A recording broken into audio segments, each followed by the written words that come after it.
here. We're digging into a seriously fascinating breaking report from ARI News today, all about former U.S. President Donald Trump and Israeli Prime Minister Benjamin Netanyahu.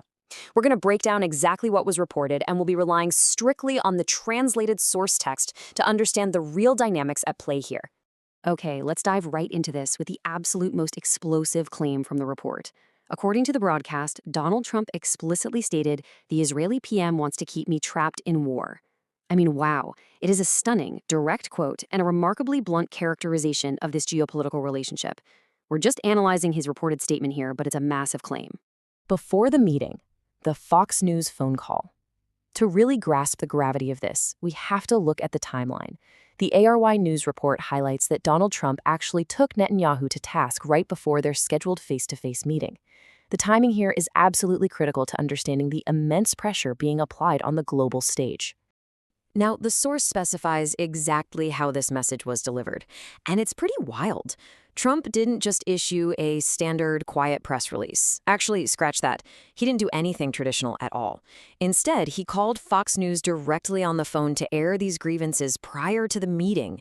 By choosing this highly public medium, Trump ensured his stark warnings were broadcast immediately, setting a highly contentious stage before the two leaders even sat down in the same room. So the crucial point is that Trump's rapid-fire statement actually breaks down perfectly into two very distinct, easy-to-digest geopolitical assertions. First up is his claim about being kept involved in the ongoing war, and second, a major friction point regarding intelligence on Iran's nuclear activities. Let's look at each of these pillars individually because they're both game changers.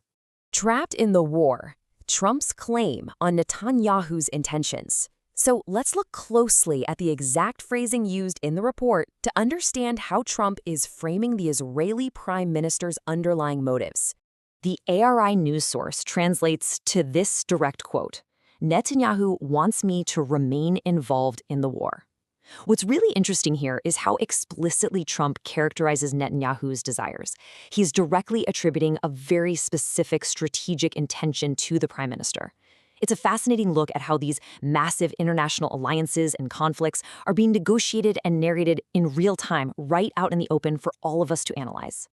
Iran's nuclear activities. Who needs to know? Let's move to and see how this builds into the second major friction point.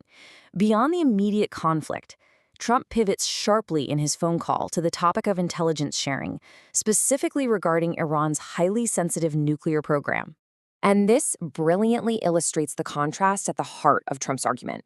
You know the traditional model, right? Having highly classified intelligence shared privately between leaders? Well, the report states Trump is actively rejecting this. His demand? Netanyahu should share this intelligence with the world instead. It is a striking public demand for a massive shift in how geopolitical intelligence is handled.